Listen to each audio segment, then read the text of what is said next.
presentation too.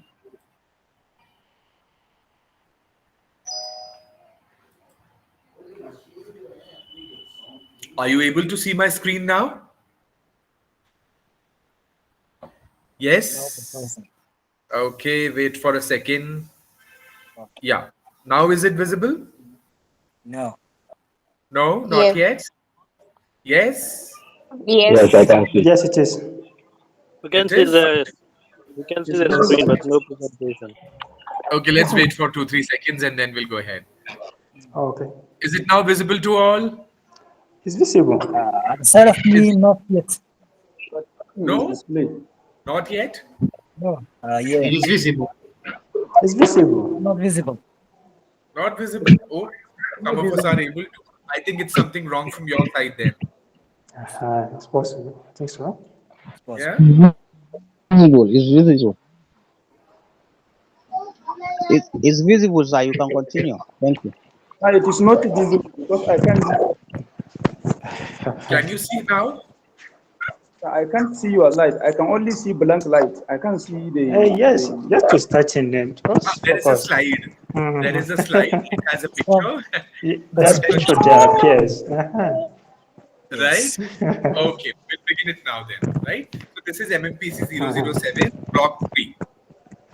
And today we're going to talk about basics of written business communication first. What are the basics of written business communication? So yesterday and the day before, we had spoken about what's communication, the types of communication, and then the process. And then we discussed various types, oral and non-verbal, and the details of non-verbal. We took a lot of examples and cases as well. Today, we will focus on the written part of it. Cool. We also spoke about reading and listening skills yesterday, if you do remember. So let's go ahead. Okay, so this thing, what you can see on screen right now is a group of alphabets, some jumbled alphabets, but they have some words hidden in them. There are some. Yes, please. We cannot see the slide. You cannot see the slide? Yeah, we cannot. None of you can see the slide, is it? Sir, we can't see, sir. Okay, let's. It's not the slide. It's only the participants.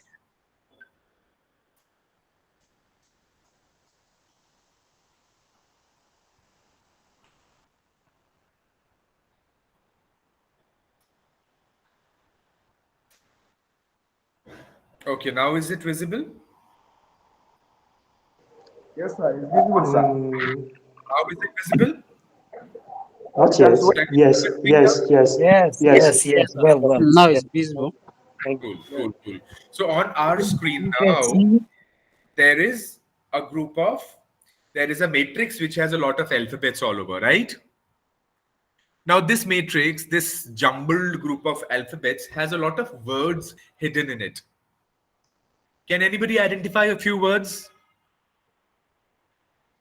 Okay. Tell me a few words out of it. I think we have Q. Able. Cycle. Able. Able. Okay. And one more. Recycle. Recycle, correct. Recycle is one of the words that I'm looking for. What else? Table. Okay. Table is a part of another word, but okay, table, yeah. Teapot. Very good. Recycle. Yes. Recycle. Sorry? Recycle. Recycle. Yes.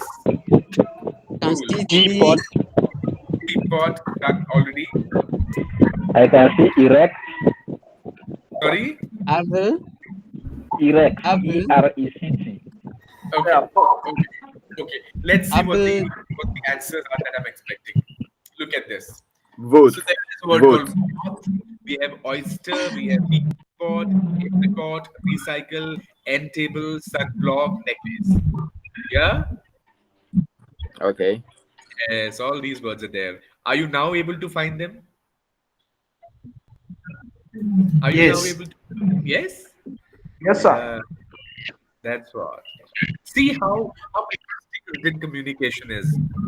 and how wonderfully it works. It becomes a part of your mental calculations, mental understanding rather. Yeah. Now, suppose you go to a restaurant and you see this on a table, or maybe on one of the social networks. If somebody posts this picture along with the name of the restaurant, what opinion would you make? Waited 30 minutes, got no service. So there's somebody who visited a restaurant. He has a empty plate, the cutlery, and along with it there is a tomato ketchup bottle with which he has written this on the table. Waited 30 minutes, got no service. And if this is posted on social network with the name of the restaurant, how would it hamper? Very badly. Yeah. Again, there are these feedback, systems that we have. Customer service, excellent, average, or poor. Somebody is ticked poor. Or if the same customer encircles dissatisfied on this page,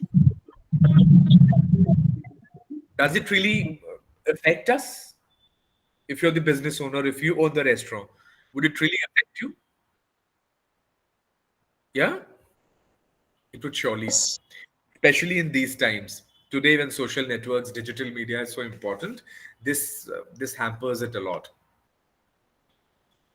So in today's business communication, written communication has a very crucial role to play. Certainly, the formal part of it. So you have emails, reports, presentations, conference calls, social media. Everywhere you have business communication, which is in written form. And it is a continuous process. You cannot overlook it.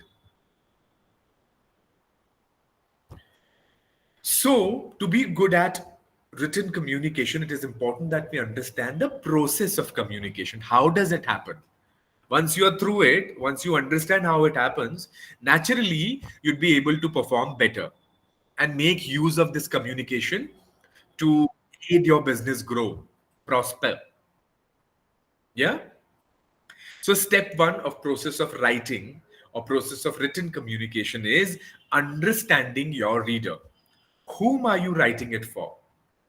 Are you communicating with kids? Are you a toy manufacturer or say a stationery manufacturer catering to young kids, very small kids? Then your language, your choice of words, the colors that you use, the fonts that you use, the pictures that you use along with it will have to be suitable for the kids. Right? Soft, uh, easy to understand, simple words, bright colors, caricatured pictures. Yeah? Or if you're catering to people who are of senior age, say some senior citizens, or maybe youngsters. Or are you catering to people who are from, say, a technical background, or somebody from, say, a group of college students? Who is your target listener, target reader, your audience? And depending on them, you have to design your writing. So understand your reader. What is his or her mental status, his or her age, his or her financial background, his or her expectation from the communication, right? Step number two, finding the purpose. Why the hell are you doing this communication? What are you up to? What is your purpose of this communication? What are your intentions of doing it? Do you want to sell a product? Is it an advertisement? Do you really want to get some work done? Is it a grievance? Is it a report? What's the purpose of doing it? What's the target? What are you aiming at? You need to understand that. Step number three, starting the writing process. Cool. So you obviously get all your, say, stationery or gadgets or whatever you need. You assemble it, you get it in place, and then you start writing. Yeah. Step number four, developing the ideas. So you do your research and you do your brainstorming and do you and you collect all your ideas, and probably if you need some data, you will go through, say, certain websites or certain documents. So you get those ideas and you collect data as per the requirements, and then writing a plan. Now, what do I mean when I say writing a plan? Look at this. A very good way of planning your writing is mind maps. Now, what is a mind map? Mind map is a combination of, say, pictures and some symbols and, say, some small words and, say, some codes, and they all come together on a piece of paper simply by scribbling, and that helps you understand what all information is required, what is it that you possess, that you already have, and how do you want to go about it. So you get everything on a rough paper. That's called a mind map. Look at the two examples on your screen. Mind maps can be created using the combination of color coding, short text, doodles, short phrases, division of knowledge or information, etc. That's what you call mind map. And that will help you do the step number 5, writing a plan. Cool? Step number 7, how to outline. What is going to be the structure beyond which you won't go? A structure that you follow and you clothe it in a way and give it a shape. So a rough structure has to be planned. So say in first paragraph, I'm going to talk about the introduction of the problem, the issue. Then I will get into the details of how crucial it is, how horrific it is, and then probably some data and facts. And then we'll talk about what is being done to it, and then probably some suggestions what should be done about it, and then we can conclude it. So there has got to be a structure of how you're going to plan your speech or your essay or whatever, the advertisement, whatever. So it has to be structured in a proper way. Step number 5, putting it on paper. Start writing it, right? So there is always a rough draft. So in our creative field, there's something called the first draft principle. What does that mean? Whenever you're planning a writing, say some sort of a creative writing or a letter or whatever, any kind of writing for that matter, you need to have a rough first draft, and that first draft works as a guiding thing. It will guide you how to go about it, but that is not your final piece of work. So first draft principle says, do your drafting, just go rush through it, go do it once without thinking much, and then throw it. Your second or third draft is something that you take seriously. But then, yes, the first draft gives you a clear picture of how you're going to take it up. You're going to revise it multiple times, and then you can probably share it with one or two people whom you trust, or the ones who understand what you're, trying your hands at. And then that feedback can be integrated with what you're planning.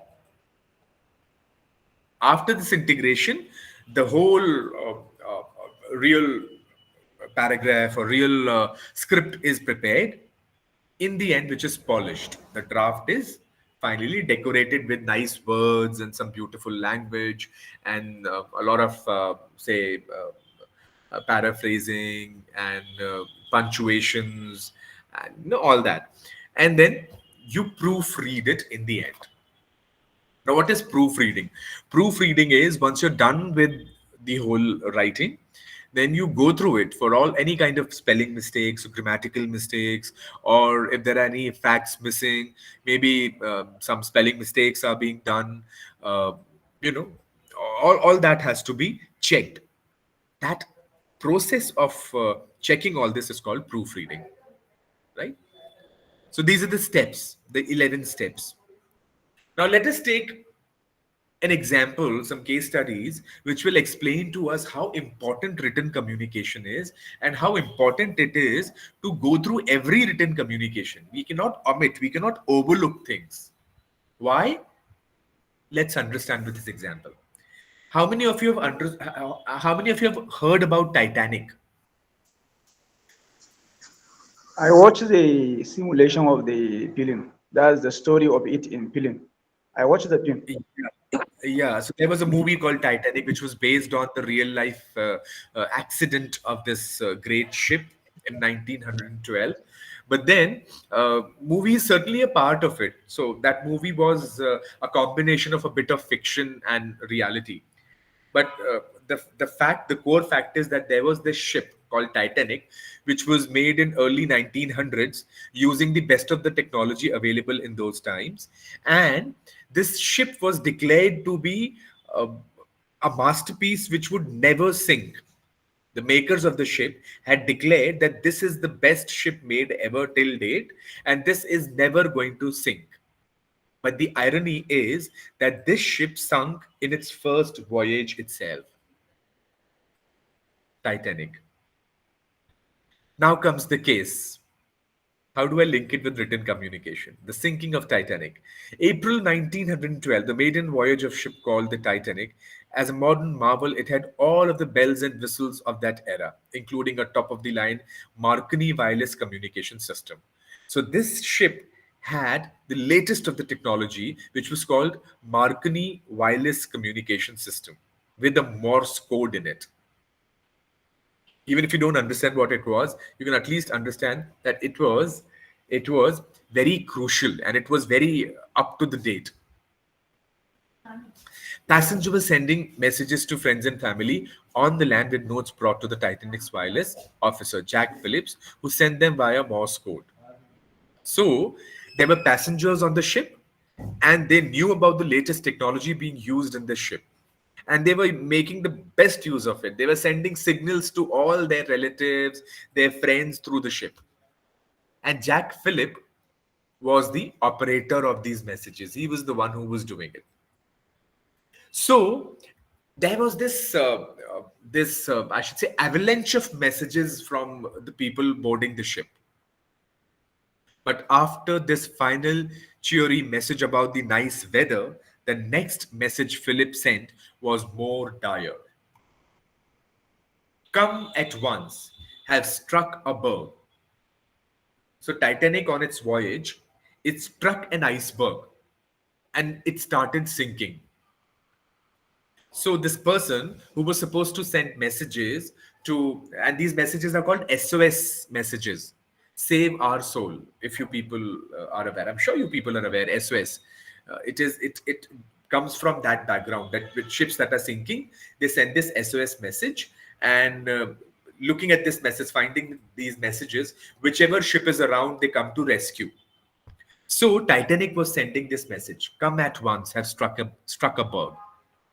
But since there were so many messages already being sent, people did not pay heeds to it at the right time. The Titanic began to send distress signals. With Titanic beginning to take on water, each tapped out call for help took time because there were so many messages which were not important. They were being sent, and these messages which were crucial were getting mixed up in them, getting lost somewhere. Other ships kept asking for more information and confirmation of the disaster. The communication system became clogged with so many ingoing and outgoing messages that Titanic's SOS plea were getting lost. And then, obviously, all of us know what the result was. A lot of people died in this accident. Can we blame the miscommunication for it? If we were not rather misusing the service, if we were making the right use of the service, could this accident or could this big loss have been avoided? I believe yes. Yeah.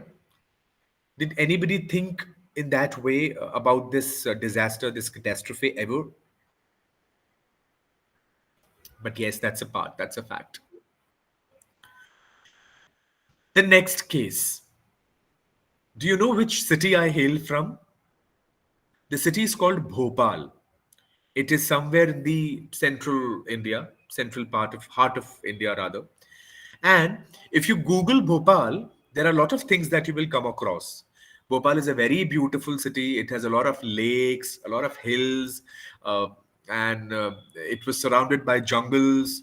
It's a wonderful city. But you know what is it known for?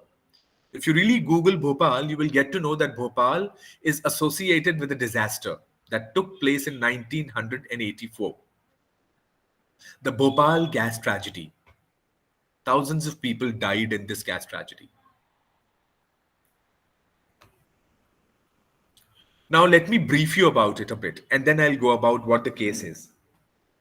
So, Bhopal is the capital of the central state of India, the Madhya Pradesh. It is this. It is right at the heart of the country, and in Bhopal, then government of India had permitted and collaborated with Dow Chemicals, Union Carbide. A factory was opened right in the center of the city, which was inhabited by a lot of residents, a lot of people of Bhopal, right in the center of the city. Why? So as to get cheap labor and to reduce the commuting, the transportation expenses. Now, this factory, which used to produce insecticides, had certain flaws. And the owners of this factory were least bothered about it. In December 1981, 3 years before the gas leak, a small gas leak happened in the Union Carbide plant and one worker was killed 3 years before the actual disaster happened. In January 1982, another gas leak happened. 25 workers were being hospitalized. In September 1982, UCIL delinked the alarm from the siren warning system so that only their employees would be warned and not neighboring residents. Imagine, this was so ruthless, so cruel on the part of the factory owners. What did they do? They set the siren off so that whenever the gas leak happens, people don't even get to know. The siren doesn't blow, people will not get to know. Only the in-house people, the employees will be aware of it and they will take action. The residents in the area should not get to know because people were getting worried and concerned about it gradually. In 1983, a year later, another leak from the plant in which 100 residents had to be hospitalized happened. March 4th, 1983, Bhopal lawyer Shahnawaz Khan served a legal notice on UCIL. There was a lawyer, Shahnawaz Khan. He sent a legal notice. When? In March 1983. What happened? In a written reply, UCIL, Union Carbide India Limited's works manager denied all the allegations. So all the previous incidents, they were recorded and a notice was sent, a legal notice was sent. But in response, the officials of this factory, they said, no, nothing has happened. December 3, 1984, gas leaked. The huge catastrophe happened. The residents of that locality, they had no warnings because the sirens were put off. Thousands of people were killed. The pictures that you see on your screen right now are real pictures. Look at this child. Look at this smoke. The city was fogged. Thousands of people died. For 3 years, there was a journalist in Bhopal, Rajkumar Keswani. He kept warning the administration that the Union Carbide plant was unsafe. His article, Bhopal Sitting on a Volcano, published just months before the tragedy, and warning letters to the then Chief Minister Arjun Singh were ignored. So not only the owners of the factory, Warren Anderson, and the people who were managing the factory in India, also the local responsible people did not pay heed to what this fellow said. Mr. Rajkumar Keswani, who was writing in newspapers, but his written communication was being ignored. And hence this catastrophe took place. This tragedy took place, which took away thousands of lives. How important is written communication? Yeah? Sorry, I didn't hear. Who was that? Anybody wants to say something? Ravi Bankshai.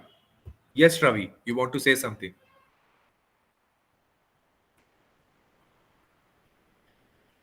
Ravi, you want to say something?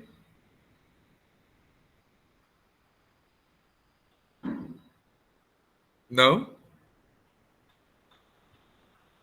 You've raised your hand. Okay, that's okay. That's okay. Cool. Let us go on to the next unit, which is short business correspondence. Now, we're talking about written communication, and within written communication, there are a lot of types of correspondences that happen. What are the various types of business correspondence? Number one is internal correspondence. Number two is external correspondence. Number three is sales correspondence, personalized correspondence, circulars, and routine correspondence. Various types. Internal correspondence, any kind of written communication happening within the company or organization or office is internal correspondence. What is external correspondence in that case? Any kind of correspondence, any kind of communication happening with people outside the organization, maybe your customers, clients, your suppliers, whoever. That would be rated as external correspondence. Maybe government for policies or for permissions, whatever. External correspondence. Sales correspondence, so advertisements, your sales details, whatever, all this will come under sales correspondence. Bills. Yeah. Personalized correspondence, so there are employees, there are people, and we have one step ahead relationships with them, then only buyer and seller relationship. So there are personalized correspondences. And in a lot of cases these days, in fact, banking and insurance sector does it all the more. They send letters to individually to their clients also in a very personalized way. Then there are circulars. What are circulars? Circulars are letters or written communications which are sent all across. So one letter commonly written to everybody, it is probably a lot of times stuck on the notice board, or a copy is sent to everybody, say via email or some hard copy. And then there is routine correspondence, regular correspondence like newsletters, journals, reports. Yeah. So all these are routine correspondence. Let us take another case study. PayPal. PayPal, there is this company which is used for online transactions, which makes it easy for people to transfer money. So the digital payment company needed to address an internal report that revealed that not all their employees were using the PayPal app. Now, PayPal is an app. Now, their own employees were not using this app. So the owners, the managers of the company, they were worried that if people get to know that our own employees are not using our products, it will leave a bad impression.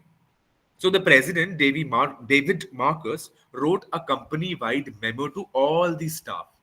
They wrote a letter and sent it to everybody in the company. What happened then? David Marcus took a heavy-handed approach to the matter. So he did right, but what he did wrong was use of a very strict language, very stiff words that he used. He told his staff to use the product or quit within double quotes. If you are one of the folks who refuse to install the PayPal app, or if you can't remember your PayPal password, do yourself a favor. Go find something that will connect with your heart and mind elsewhere. This is what the memo said. It was sent to all the employees. What happened? Since it was a written communication, it was a proof, and if one person leaks it, it leaves a bad impression for everybody. The memo was leaked to the press. It generated widespread coverage all across the media and left the customers wondering What was wrong with the app that the PayPal's own staff wasn't using it? Now, see, in simple terms, if there were few employees who were not using it, nobody was paying attention to it. But when you make an issue out of it, and when you threaten people in written words that you have to use it, otherwise we'll take action against you, it becomes an issue. And this is how PayPal, it destroyed itself, its own image. Next example, Roswell Honda. Proof that proofreading matters. Yeah? July 2007, some folks in... I hope we are adding all these people, right?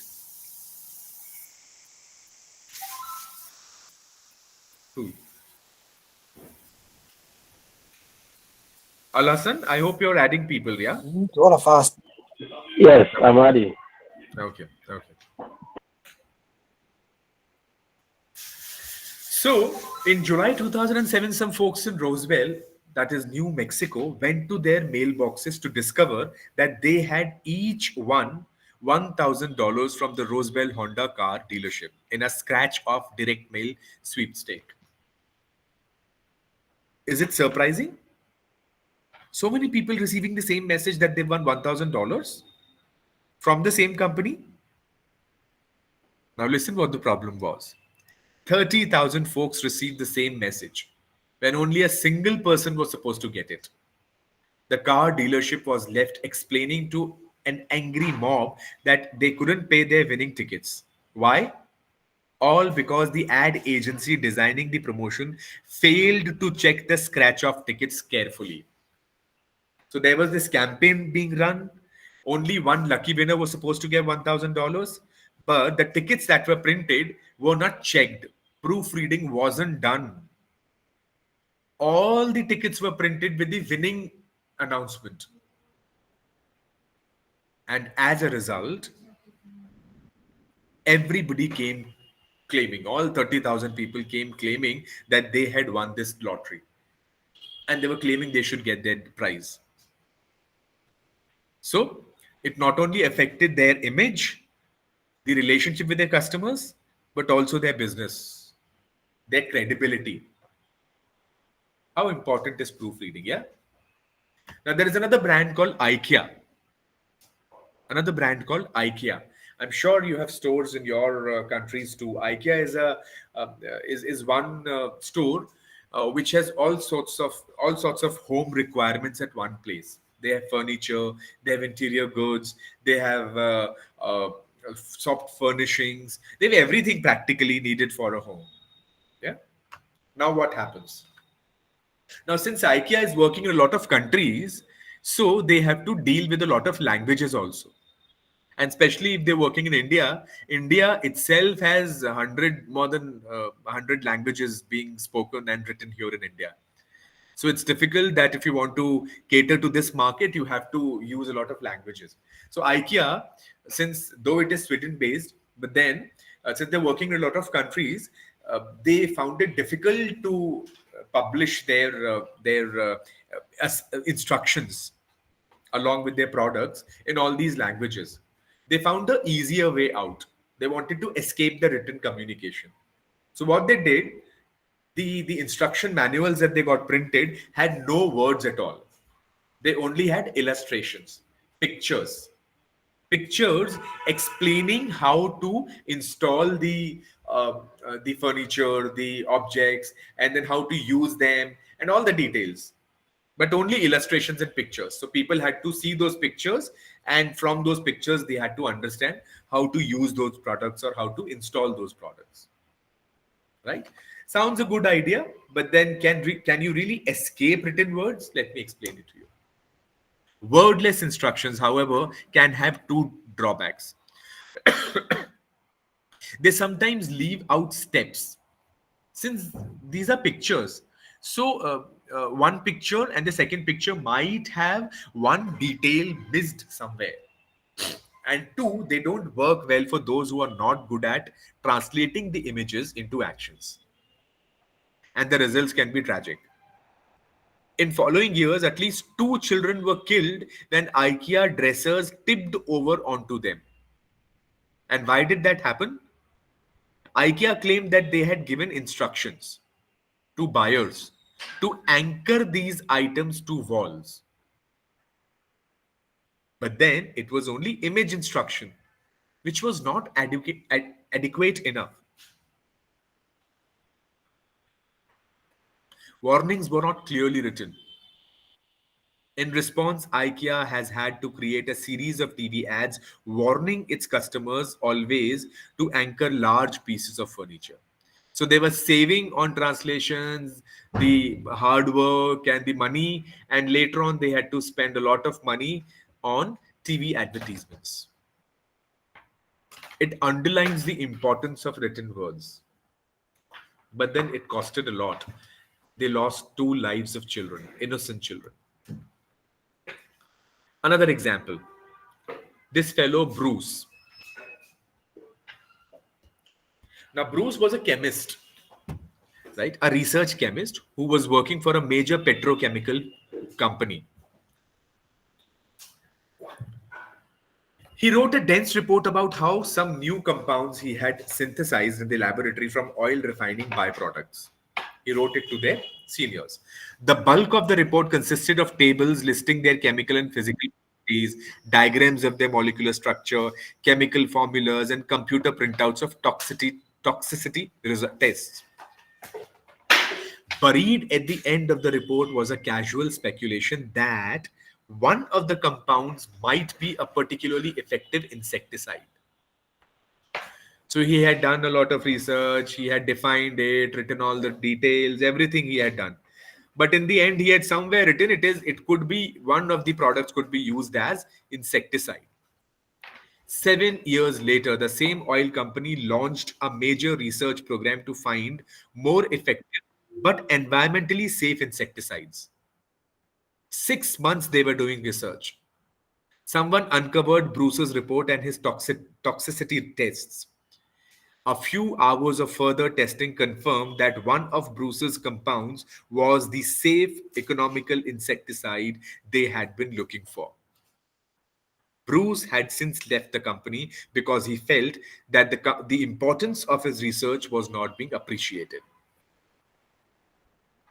So there was a written communication. One, he did not highlight the right things in the right way. And two, the people who went through it did not take it seriously, did not pay enough heed to the matter. They lost that employee and they got late in response. Had they done it before time, it would have benefited them a lot. Yeah. Now, since I'm talking about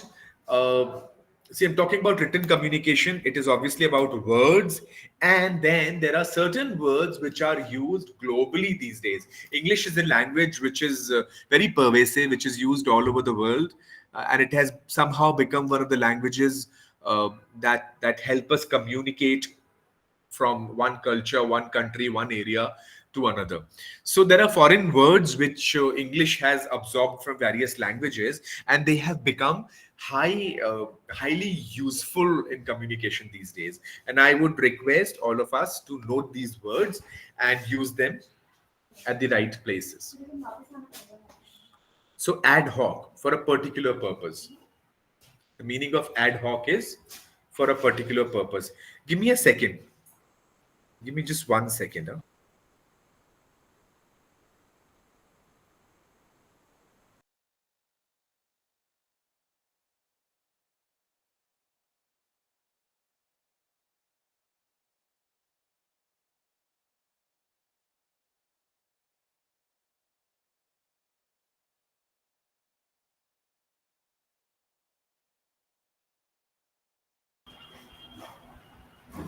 Okay, I'm back and sorry for the gap. The first word is ad hoc, which means for a particular purpose only. Something comes ad hoc, so it is not used in a continuous way, it is not used in a regular way, it is just there for a particular purpose. Bona fide, something that is genuine, something that is trustworthy, something that we can depend upon. Bona fide. Usually people who've been working with you for a long time. De facto, actual, real, en route, which means on your way. You don't go, far from your route, your way. It is on the route. Ex officio, rank or position, due to one's designation, one's office. Ex parte means one-sided. So it is usually used in jurisdiction or legal terms when only one of the parties is coming, the other one is absent. Ex parte. Laissez-faire, which means free, the principle of non-interference, right? There's no command, no control. Modus operandi, way of doing a thing, how something is done, the process, the system. Yeah. Par excellence, which is eminently. Per capita, per head. So you must have heard this term, per capita income. Yeah. Per capita, per head. Prima facie, on the face of it. Right? By the first look, when you once actually, for the first time, come across, prima facie. Status quo, the existing condition, something that is currently there, which exists today, and it continues, status quo. Sub judice, something that is under the jurisdiction of one of the courts or a judicial body. Sub judice. Versus is between two people, against another. Vis-a-vis, in relation to something or someone. So all these are words that have come from different languages into English, and they have been incorporated and are widely being used. The next case that I want to take up is email fails. The University of California at San Diego sent an email congratulating students who were accepted to the university. The problem? Well, the university fired off the email to all 47,000 applicants. Very much similar to the other case we took moments ago, the car company announcing the prizes, yeah? The university fired off the email to all 47,000 applicants, including tens of thousands who had already received rejection notices. What happened? This elicited confusion and outrage from students and parents. So everybody who got this letter claimed that I have been selected and you have sent the letter. Now take me in. Yeah, written communication, not checked and just sent. Another example, Tata's Zika. It was a car model. In 2015, Zika model was announced by Tata. Tata is a very huge brand and in India. So they produced these cars and it was named Zika. And it had to be changed later. Why? Because Zika virus broke out in certain parts of the world. So this car was renamed as Tiago. Yeah? Now read this. Read the statement written on this stall. There's something written on the top in Hindi which you may not understand, but there is something written in English. Child beer. Child beer. And you know what this person wanted to write? The owners wanted to write? They wanted to write chilled beer. What had they written? Due to the spelling mistake? Child beer. So an alcohol, a beverage for children. See how silly mistakes change the whole meaning of the communication. How important it is to proofread, how important it is to be very specific, to take written communication seriously. Action can be taken against this shop owner. Now read this. Anything wrong in this? Please satanize your hands here. Yeah. And what's wrong in it? Spelling mistake. The spelling is wrong. instead of It should be sanitized. Please sanitize your hands here. Perfect. Correct. Correct. Now it was supposed to be sanitized. Please sanitize your hands. Mic's off. Yeah. It was supposed to be sanitized. They wanted to write, please sanitize your hands here. But then they've done a spelling mistake here. It becomes satanize your hands here. It changes the whole meaning. Patronize your hands. Satanize your hands. Imagine. So you need to be very careful with written communication. Another one. Attention. Toilet only for disabled, elderly, pregnant children. There are no commas, no punctuation, nothing in between, which makes it up to be there are toilets, and but these toilets cannot be used by anybody else. It can only be used for children who are pregnant and are elderly and disabled. Children who are pregnant, elderly, and disabled. How senseless, how weird. But look at these mistakes.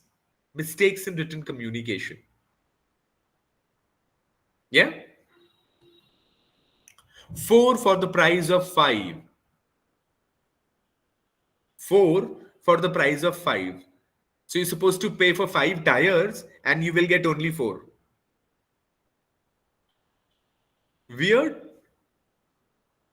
Grammatical mistake. You don't check before printing.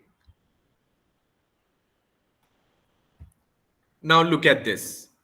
Some advertiser or some somebody who's the copywriter of it, he simply copied the script from, say, some online website or somewhere and got it printed in newspaper or a magazine. See the result? No proofreading. Click here to compare them. How can somebody click on a printed sheet? Click here to compare them. Nobody read what actually was written. They simply copied and pasted it and printed it. Written words, ding dong. Look at this advertisement. Keep her where she belongs. Now, what are you talking about? You're talking about the girl, or you're talking about the shoe? And if you're talking about the girl, are women supposed to be kept under your shoe? My God. In 2017, Google had fired the employee who penned a controversial memo on women and tech. The author wrote, among the other things, that females suffered from more neuroticism. This is what he wrote. And a lot of controversy was created. Bad feedback. And Google had to fire that employee and tell people, we have sent him out now. So written communication is very, very crucial. And brands as big as Google do such mistakes. And who does it? Google is a brand, certainly. It's a big conglomerate, certainly. But who constitutes these organizations? Yesterday also we talked about the same thing. These organizations are constituted by people who are a part of that organization. And as people of, as representatives of these organizations or members of these organizations, it is our responsibility to ensure that right communication goes out, especially out of the company, the external communication. Now, since we're talking about written communication, I would suggest you to go through some very beautiful written communication. Some letters from celebrity parents to celebrity kids. The Infosys founder, Narayan Murthy, wrote a letter to his daughter, Akshata. Akshata is also the wife of the Prime Minister of United Nations these days, Rishi Sunak, his wife Akshata. So Akshata's father, Narayan Murthy, had written this letter to her. It's a famous letter and you would find it somewhere on internet. Then there is a poet and lyricist in India, Gulzar. He wrote a letter to his daughter, Meghna Gulzar. That is again a very beautiful letter. You should read it. Cricketer VVS Lakshman wrote a letter to his children. Sarvajit, and Achintya. Chef Sanjeev Kapoor wrote a letter to his daughter, Rachita. And they are all there in public domain. You can go and find it out on internet, or there are some books that you can go through. Badminton ace Prakash Padukone wrote a letter to his daughter, Deepika Padukone. Deepika is a very, very famous actress here in India. Actress Sushmita Sen, who is former Miss Universe. I had shown one of her pictures yesterday when we were talking about body language. Sushmita Sen is unmarried, but she has adopted 3 little girls and adopted them as her daughters. And she had written a letter to her daughter, Rini, which is again a very beautiful piece of written communication. Go through them if you get time and if you get to read them. So, in short, how do you make a written communication worthwhile? So, I give you a secret. It's called Shakespeare. S stands for short sentences. Use short sentences. Don't use very long sentences and complicated language and heavy words. Don't use that. H, no highbrow words. So, highbrow words means words which are very complicated, very rarely used, very heavy words. A, action, call for action. So when you're communicating, it should be very clear. What are you asking for? What do you want to happen? What are you looking at? Call for action. It should be clear. K, key message. What is the core idea of your message? The purpose, as we discussed earlier. Why are you writing it? So what is the key point? Is that being communicated well and clearly? E, evoke emotion. You have to touch people's emotions. Because after all, at the end of the day, we are all human beings and we are emotion driven. And when we touch somebody's sensibility, when we touch their emotions, we connect. However business motivated we or the other person may be. But you can't really do without emotions. So evoke emotions in your communications. S, succinct. Be succinct. P, not passive. You should be active. You cannot be passive. Be active in your communication, in your words. Passive is something that something is done to, things happen to you. But then active is something who does something knowingly, willingly. Yeah? So be active, not passive. Exclude speed bumps. So at times you're speaking too fast, and at other instances you're speaking too slowly. So such bumps should not happen. It should be fluent, nice. Yeah. A, dear aunt, which means salutation. Whenever you're communicating, you should address the other people well.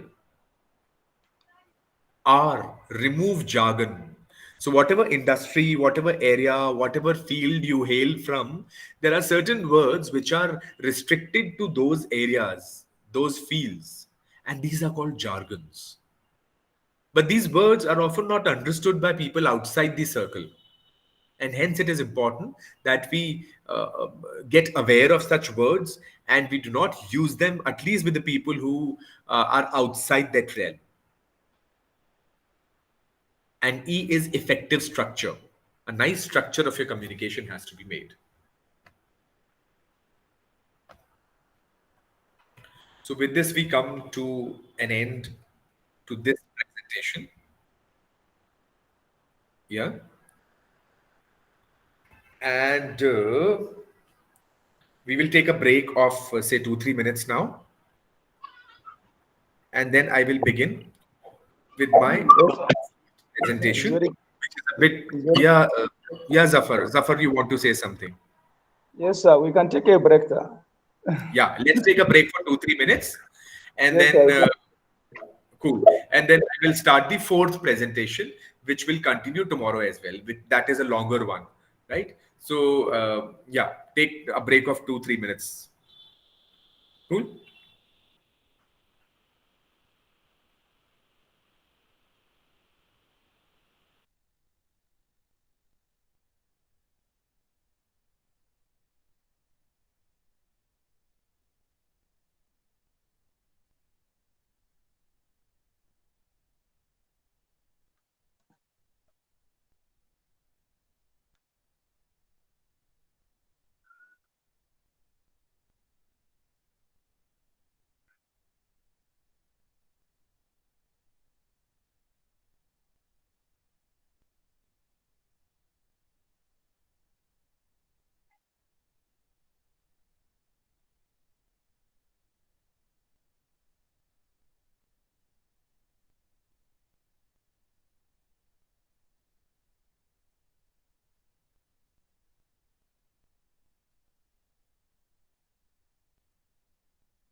All right, welcome back.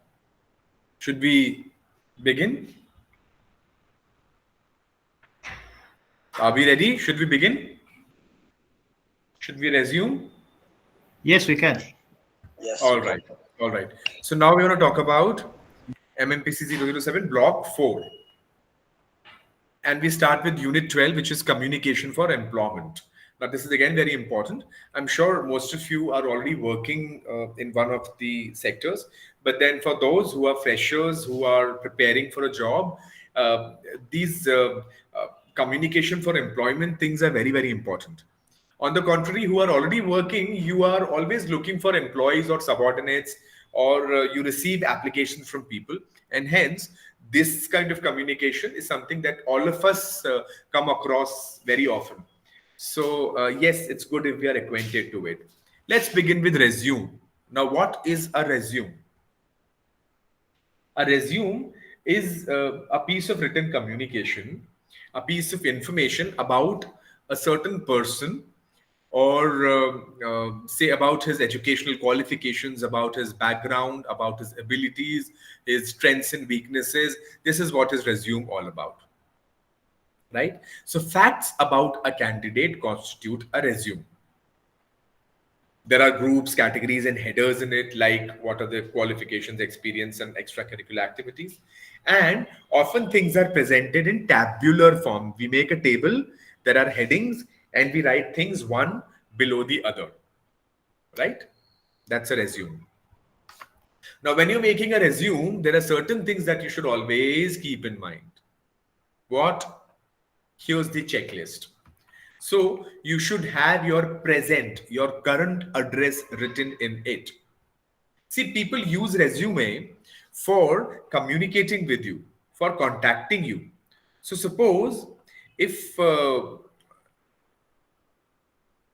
not able to connect to you, the whole purpose of giving a resume loses. It misses the point. So it's important that your current address is clearly mentioned there. And for that matter, why only address? All your contact details. If you're giving your mobile number, it should be your present working mobile number. Your email ID, it should be working email ID. And now what kind of an email ID? Hello? Why? Who's that? Please keep your mics off. Or is it about me? Anybody wants to say something? So you can continue. I'm actually talking Yes. mistakenly. Please keep your mics off. Mute yourself. Thank you. So, what is a professional email? Have we heard about emails being unprofessional? I will tell you what is unprofessional email and what is professional email. Give me a moment. Then, point number 3, important achievements.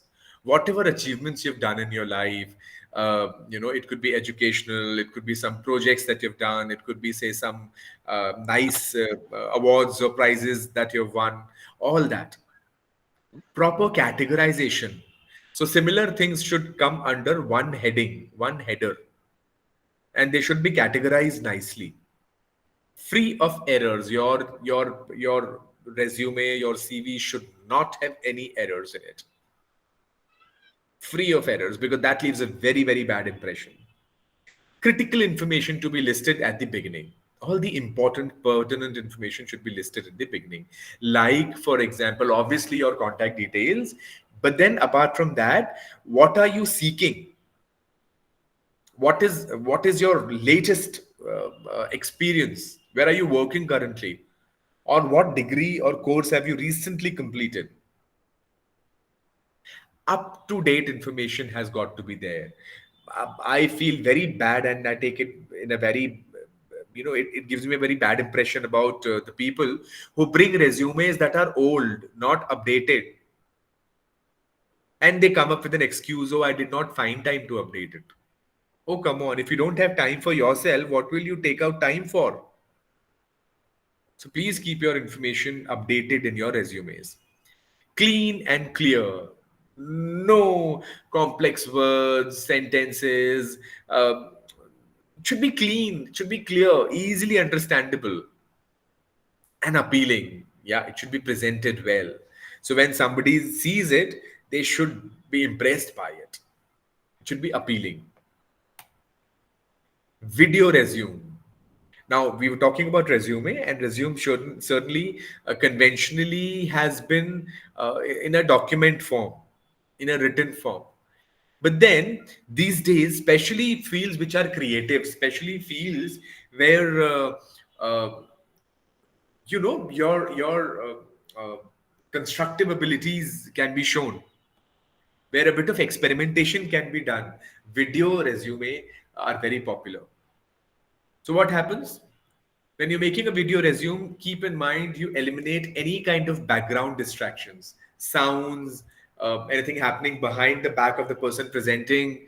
The backdrop that you've taken is confusing or not up to the mark. Eliminate any kind of background distractions.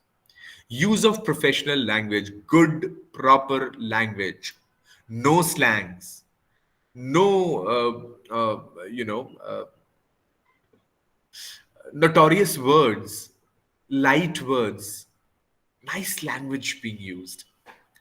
And if you're obviously putting in some kind of voice over in it, the voice modulation has got to be good.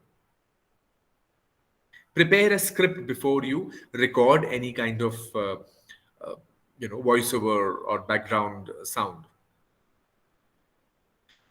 And in fact, scripts are also useful when you're making the video, because script has every detail in it. Script should be based on the requirements of the interviewer.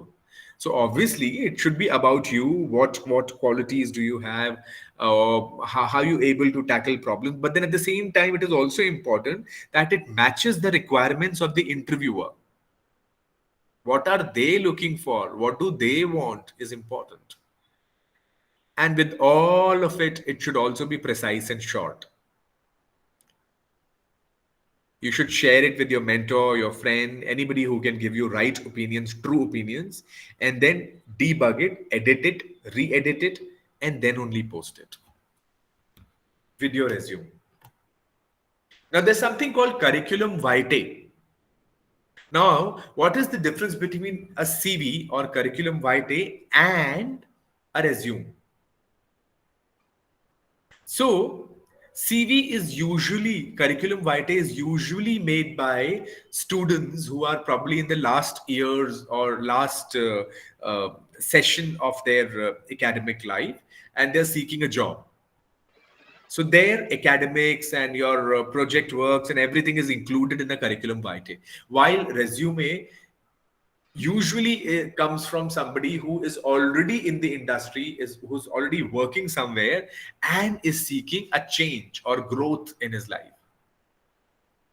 Obviously, both of them have qualifications, but then resume will have work experience and accomplishments in work field, while CV will have publications, qualifications, and the additional information. What is a checklist for a CV? Specific fonts have to be used. Use the correct fonts. A Comic Sans cannot be used. It has to be Times Roman or something similar. Candidate's name must appear on the right corner of the CV. You can even post a photo if required. Proper spacing and grouping between words, topics, sentences, and ideas. Use a formal email ID. Again, formal email ID is mentioned here, and I will tell you what formal email IDs are. A specific career objective has to be defined there. What are you looking at? What kind of a job are you looking for? And then what are your long-term targets? What do you want to become in life?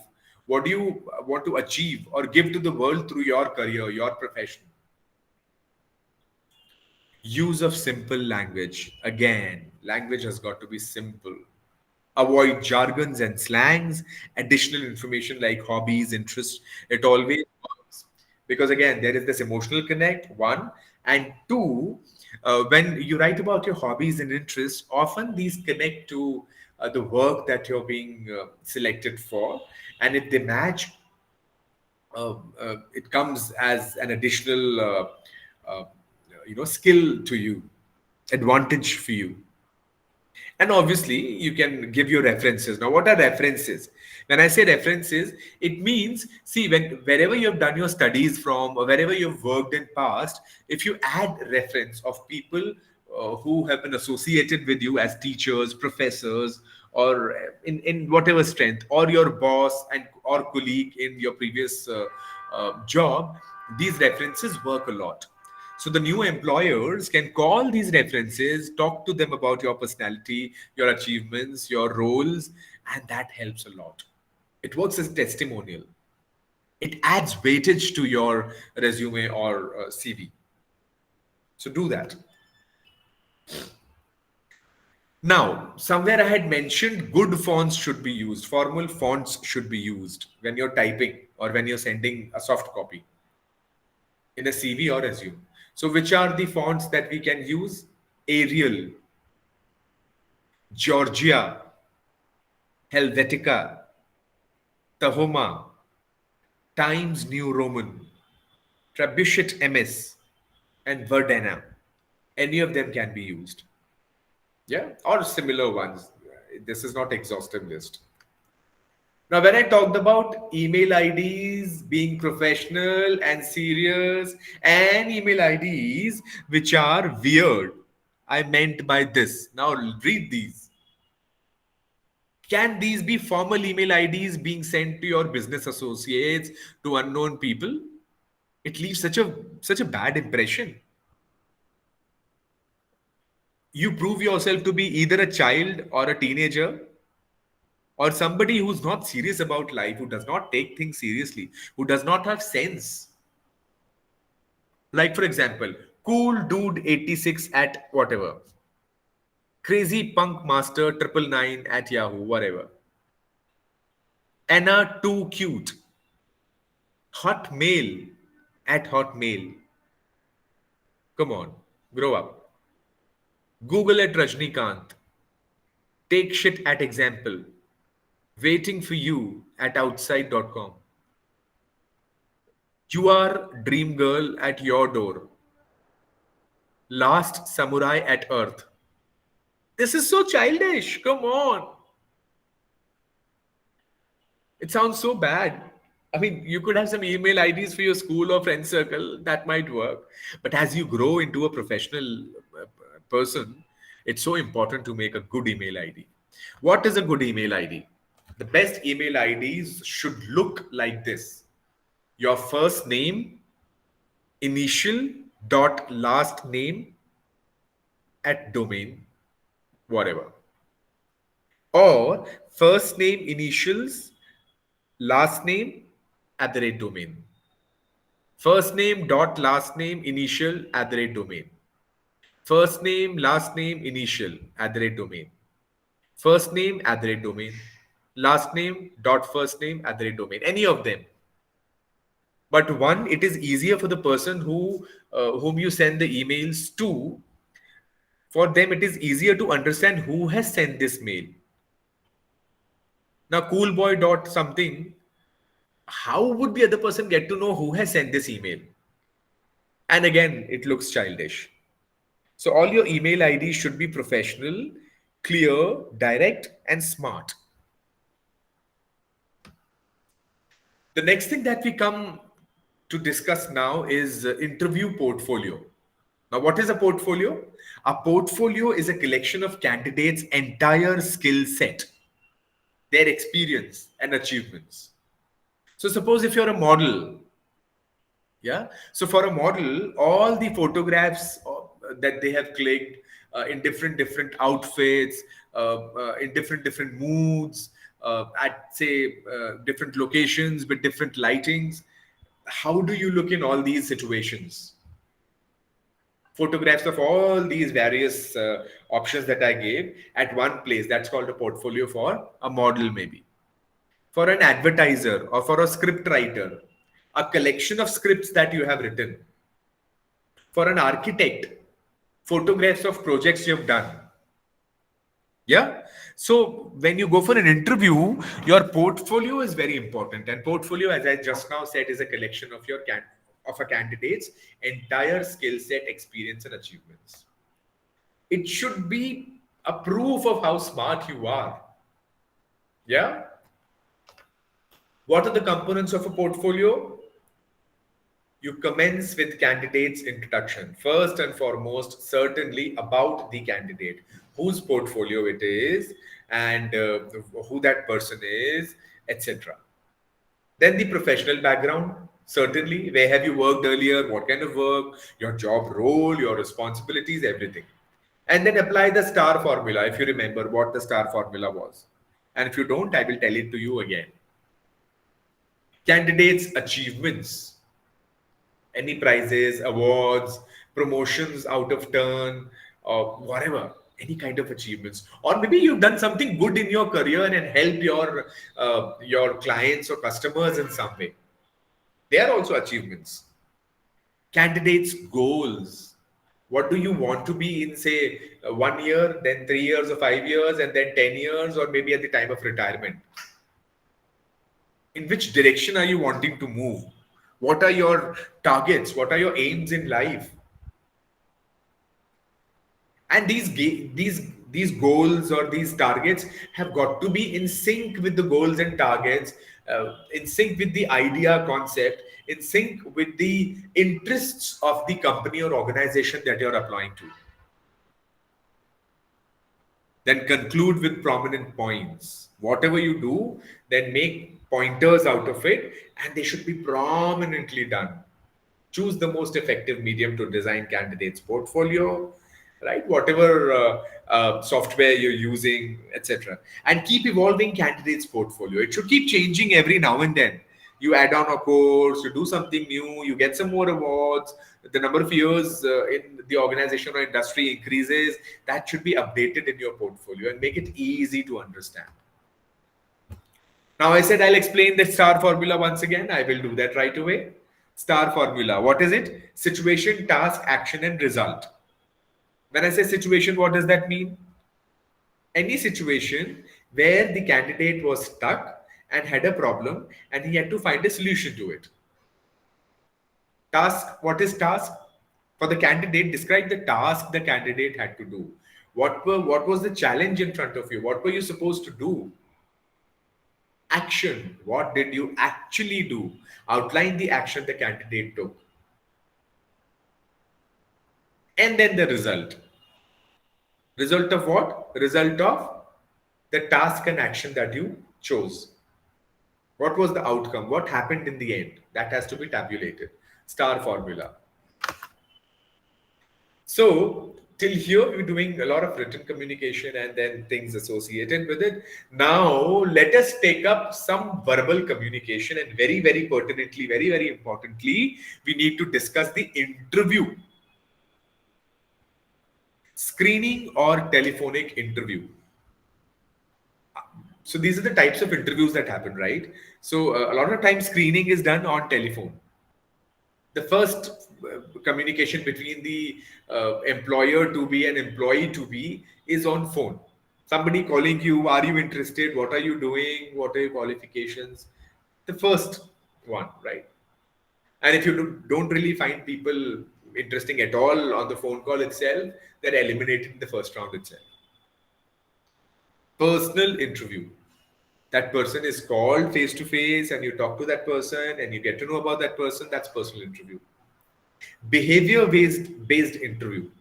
Any interview which is based on the behavior of the interviewee. And how do you judge the behavior? You give them a task to do, you make them do a group discussion, or you give them a problem to solve, right? So that's how we get to know how much of team spirit you have. And do you have this ability of solving problems? How creatively you handle things. All that behavior is being watched. Then task-based interviews or tests. So you give a target to that person at the time of the interview itself, and you want them to complete it, do it, task-based. And stress interview. Stress interview are often done in high-level management or administrative jobs. Tactics can range from constant interruptions, weird silences, to challenging questions which can push the candidate over the edge. Stress interview, where you're put under stress, a lot of stress, just to test how efficient you are at handling these stress related problems. Number 6 is management based interview. Yes, focused interviews and exit interview. What is exit interview? Exit interview means when somebody is leaving a job, at that time also he is interviewed. About what? About the reasons why they're leaving a job. About what are they looking for. Yeah, exit interview. This helps not only the employer, the first employer, but the second employer also to easily handle things. While for the first employer, certainly when you're going out, they want to know what the problem is so that they can improve their systems further. Now, what is the process of an interview? Are we there? Are we understanding what I'm saying? Yeah. Yes, sir. We are with you. I hope it's Yes, it's making sense. Yes, it's making sense. Okay. So now what is the process of an interview? It begins with job description. What job are we looking a person for? So if you're looking for a person to do a job, you should know what do we want to get done from that person. We want him to clean the floor and the windows. We want him to maintain some data. We want him to take care of, say, pantry. We want him to do the sales for the company. What do we expect from that person? That job description has to be very clear in your own mind. Once you are clear what kind of a person you want, then you advertise for the job. Now, this advertisement could be through social media, through print media, through traditional media, through channels, networks of people. But then we send an advertisement that, see, this is the job and we're looking for this kind of a person. If you have, please come and meet us. Once people come, we screen them. Now, the screening can be done in multiple ways. One, certainly you can do it through a telephonic interview. Two, at times, group discussions are held. Group discussions are held where one topic is given to people and they discuss it among themselves, and the people, the organizers, they keep a tight watch on all the people. How are they responding? How logical are they? How patient they are? How cordial they are? Everything is taken into consideration. Group discussion. And there are similar such activities which help us screen the candidates. We cannot be interviewing everybody. Yeah. Then an interview is scheduled. The candidate is told to reach a certain venue at a certain time. There is a preliminary interview at times when there are a lot of candidates. So just outside the main hall or cabin where the interview is supposed to happen, another person screens them. Right? So that is called the preliminary interview. Personal interview is one person being interviewed by one or more people. Follow up. Once the interview is done, things are settled, then there is a follow-up interview where you probably discuss your salary and leaves and what time to come in and what time to leave. All those details that people are worried about, they are discussed here. And finally, the person is being hired. Okay, let me check something.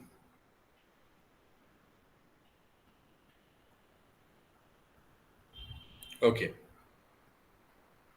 Since we're talking about interviews, I will also tell you about the body language in interviews.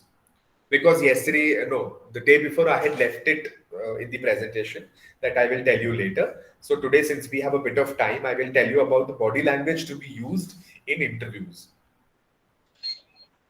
Your postures have got to be right. Now, what do you mean by right posture? We don't slouch. We don't lean back like a lazy person, because leaning back often shows that you're arrogant. And when you're slouching, it shows that you are lazy. So you should sit with your back straight, a neutral position, sitting tall as if there was a string through your head till your feet. Right? You're hanging from the ceiling. So the right posture leaves a very good impression that you're healthy, that you're intelligent, that you're smart, that you're interested. Second, breaking eye contact. When you go for an interview, you often hear that you should look into the eyes of the interviewer so that he feels that you're confident. But then that's not always good. You can't keep staring at people, especially if that person is of opposite gender. You can hold your interviewer's gaze for a while or maybe for an extra second that you want to prove a point, but don't just keep glaring into their eyes. Yeah. Number 3, chopping and pointing. Aggressive and rude. So when you're pointing fingers towards other, you're pointing, something else. Uh, at times it shows you're very aggressive. Don't show them fingers unless and until it is very crucial and there is a rapport already built between you and your audience. Crossed arms. Oh my God. When you sit your arms crossed, it shows that either you're being defensive and resistant or you're being too lazy and disinterested.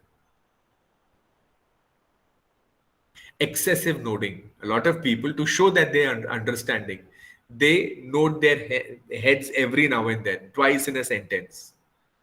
And so the person who is speaking easily can make out whether the other person is really listening to you or it is just, additional body language to impress. In interviews, too much of nodding should not happen.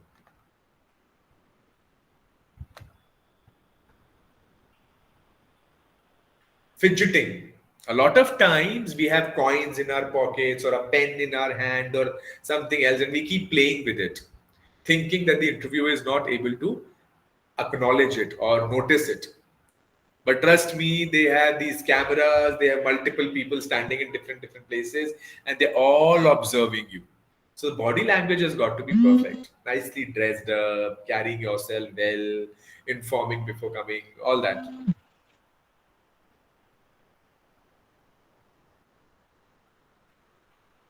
Hands behind your back.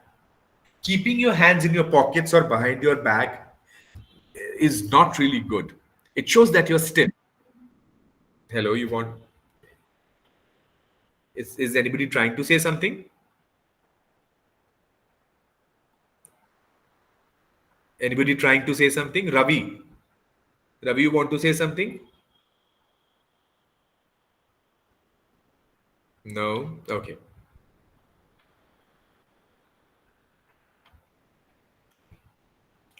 So fidgeting, coins, pen, etc., not done. Hands behind the back, not done. Your expressions should match your words. Whatever you're trying to say, it should match. Your eyes should not keep shifting here and there. It shows that you're distracted and not interested. Or probably you're saying some lie. Stare, looking into somebody's eyes for an extended period of time, it shows either you're aggressive or you're being creepy. And also use your hands well, keep your voice tone down. You should, if you're standing, stand or sit in a power pose. Do not do multiple things at the same time. I don't believe in multitasking because often one or the other thing is compromised. You're not able to do everything the best. So prefer not to multitask, especially while interviews. Remove barriers, sound barriers, or any kind of a physical barrier between you. Shake hands, right? Here in India, we do namaskaram, but then in general, internationally, people shake hands. So do it warmly with clean hands, and always keep in mind, whenever you're offering your hand for shaking, it should not be wet with sweat. Clean hands, yeah? Wet hands, sweaty hands, they leave a very bad impression, a dirty impression of yours.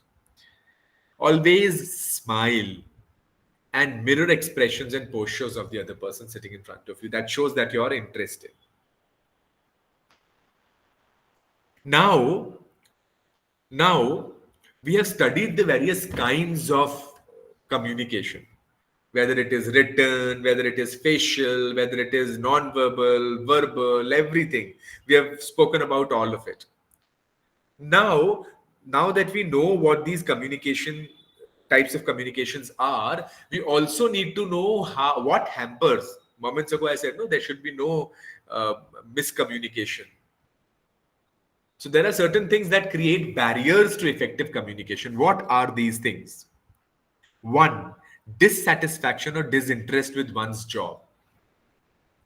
So in business communication, when you are least interested, not even interested or not even satisfied, obviously your communication will suffer. Inability to listen to others. Yes, a lot of us people, we don't want to listen to people. Either our ego hurts or somehow, you don't feel good. You're so talkative, you're so focused about yourself that you don't want to talk about others and you don't want to listen to others. And there a major communication problem arises. Lack of transparency and trust. A lot of times when two people are discussing, they may not be trusting each other, and hence they do not share all the details, all the facts. They may not be very sure how to communicate, again leaving a bad impression. Right? So be as transparent and trustworthy. Then comes communication styles. So everybody has his own style of communicating. Right? Somebody is a bit casual. Some people are very formal and direct. Some people don't say things very directly, but then they articulate it in a way that the message is conveyed, but they don't use very direct terms. Some people are very sugar-coated. So everybody has a style of communicating, right? The core idea is that. Then there are conflicts in workplace. A lot of times there are people, and it happens almost all the times, in the same office, there'll be some people who don't want to talk to each other. They keep avoiding each other, backbiting about each other, bad-mouthing about each other. And this kind of conflicts often hamper a smooth communication within the organization, which in turn hampers the productivity and efficiency of the team and often leaves a bad impression on people. And then obviously there are cultural differences of languages. When people cannot understand each other's culture, it is very natural that they do not connect. And hence the communication is not as good. Now, since we're talking about this communication all over, again, I think it's important that we discuss another very important topic, which is group discussion. Yeah. So before I go any further and take up a lot of case studies, this is one last small topic that I need to cover, which is group discussion. As I already spoke about it, when a group of people of similar status or stature come together to talk about a topic, which is information based or non-knowledge based, whatever. There are two types of topics. So when they're discussing a certain topic, they are all sharing their own opinions, knowledge, and information. It is called a group discussion. There are case-based group discussions, like the way we do here. I bring up a lot of examples and we talk about it. I ask for your opinions. These are case-based group discussions. And then there are article-based group discussions. Some object, something in mind, and we discuss it, keeping that as the central idea. Right? That's what the group discussion is all about. Now we're covering Unit 13, Technology and Communication.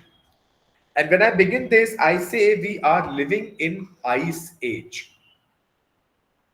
When I say we're living in Ice Age, do you people agree? Yes, sir, we are. Do you people agree? Yes, we do. That we're living in Ice Age? Really? We're living in Ice Age? What do you understand by Ice Age? No, you're not. I'm not sure. Yes, Mahadevan. You don't agree, yes? Why? Because we are in the digital era right now. Yeah, there is no ice around us. There is no snow around us, apart from the tall mountains. I agree. Yeah. Information communication age. Okay, but then, yes. Oh my God, who was that? Who was that? It's Ravi. Ravi. Oh, hi, Ravi. Hi. Okay, Again, hi. another Indian name. Another Indian Okay. name. Where do you come from, Ravi? Where are you? Mauritius. Mauritius. Oh, you have Yeah. a lot of Indians there. So nice to Oh, hear from you. So yes, okay. Ravi, your reply to is perfect. We are Yeah. living in an era where information communication and entertainment, ICE, or ICE, is the core, the integral most part of our lives. We are all the time looking into our mobiles and screens, and there is no moment that we are cut off from the world. Either the TV screen is on, our laptops, our tablets, our gadgets are on, or we're looking into the mobile. There is radio, there are newspapers, there are magazines, and there are a lot of businesses, a lot of organizations working in these fields, jobs in communication. Communication is all over, and this communication has started controlling our lives, like buying decisions. Since you are so well informed with advertisements, what to buy, what not to buy. There are revolutions and public movements happening in countries just because of information and social media. People get collected because of for a cause, and they protest. Look at this. So many people on the road. That's the power of ICE. There was no newspaper ad given to these people to come and join the procession. It was only through social media. Ice age. People are so well connected. Information, communication, entertainment is continuously on.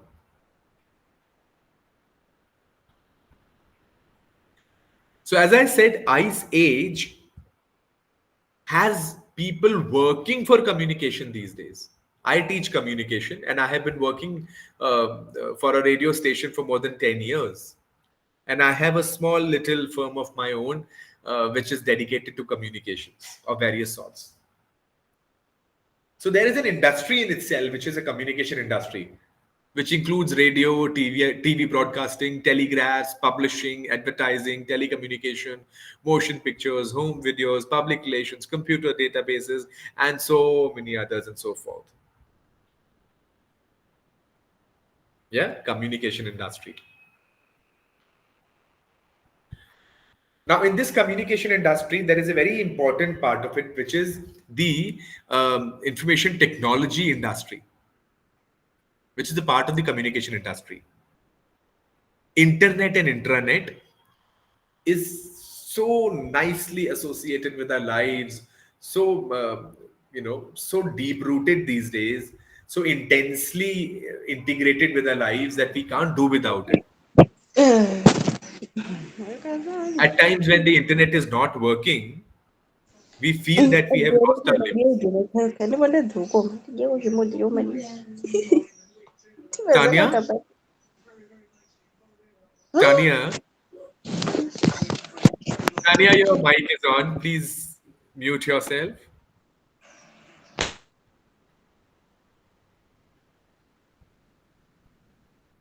Internet. So internet is a global system. All around the world, people are connected. Even now, when I'm speaking to you, we are connected through internet. It is a public network. Anybody can join it. The information is accessible for everybody.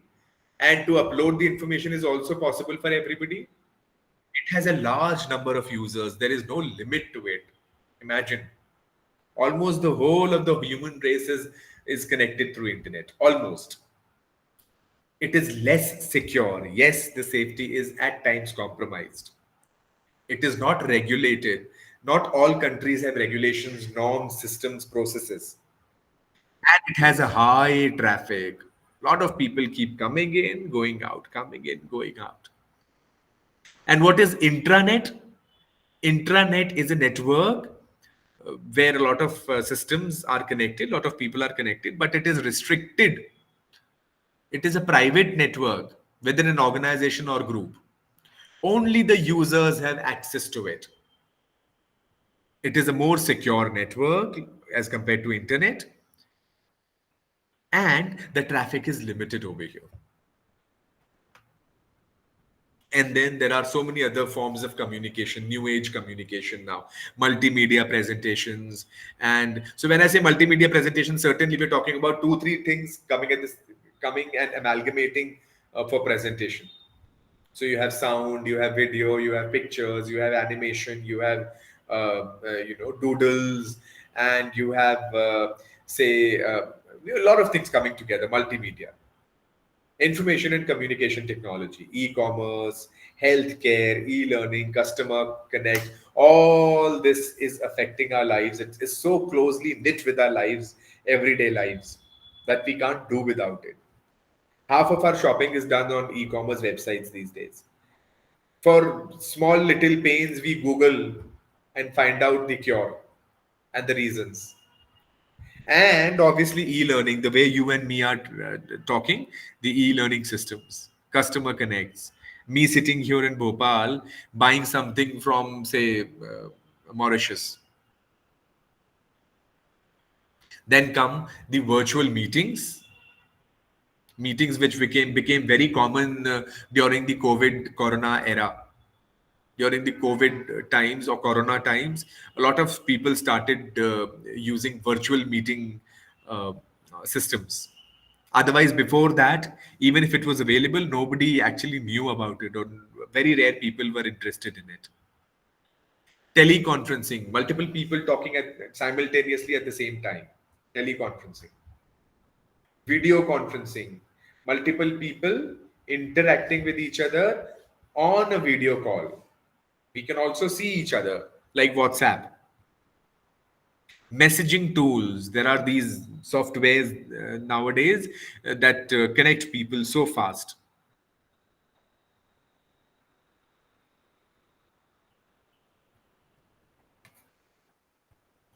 There's something called the lean media. Yeah. Now, what is lean media? Lean means thin. Now, when I say lean media, I mean that any media that transfers limited piece of information is a lean media. Something that has very less visual information is a lean media.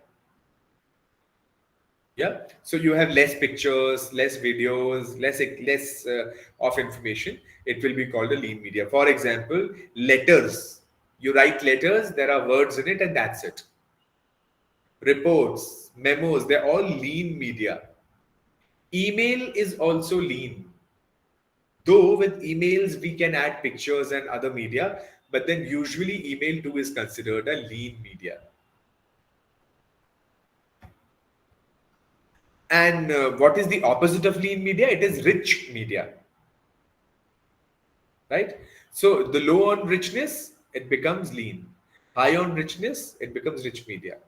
So computer printouts, written reports, emails, they're all lean media. And one by one, the degree keeps increasing, as you can see in the picture. Telephone, video conferencing, and face-to-face discussion. Now, there's something that you really need to do these days as a part of your job, or maybe if nothing, at least you have to do it for yourself when you're a professional. Social media management. And all that you need to do is you need to remain consistent, connected with customers. 2, effective management of multiple social pages. Because these days, everybody has multiple profiles on different social media. Instagram itself, you have 2-3 profiles. But proper management of these social media, regular information is going, you're getting responses, and then you're tabulating those responses and taking action against them. All this is important. Effective management of customized customer relationship. You know, customer is the king, they say these days. And as I said, let's build up good bonding with your customers. And if you want to do that, you will have to customize things for them. presenting reports to stakeholders, and streamlining strong team collaboration. Yes? So with this, we end the unit 13. And we have unit 14, which is due for beginning. But then I will not be beginning it today. It is a very interesting topic, and I have done a good research on it, and I have a good number of case studies for it. So I will be beginning it tomorrow. So for today, we leave it here. Right? Tomorrow we'll begin from here. I hope you've got what I've been trying to say. If there's a doubt, if there's a problem, do let me know. Any questions, any queries?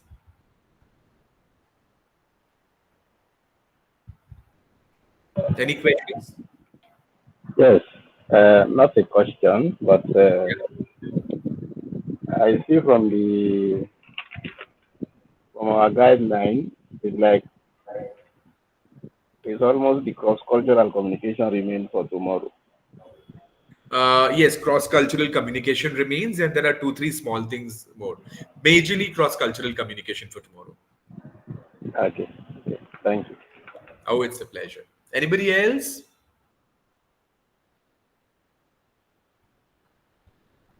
Nobody? Good afternoon. Okay. Good evening. Yes, Aliyu Umar. Thank you, sir, for this wonderful presentation. We really appreciate and your efforts.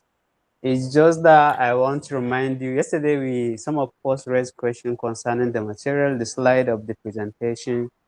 You said that you are going to contact doctor and give us a feedback whether you are going to send out directly or through our mail. So it is something still I want to, it's concerning the material so that we can start looking at them. Sorry, I didn't get the last part of what you said. I also want to remind you about the materials. Got your point. I do remember it. And trust me, I will share it with you once I get a response from the authorities. Right? What is the right way of doing it? I will do that. I remember that. I'll do that. All right. Thank you very much. Okay. I have a request. Everybody, please at least once jot down your name in the message box. The ones who haven't done it till now. Most of you have done. The ones who haven't done, please write your name there once so that I can tabulate the attendance for the day. Right? I will stop the recording now.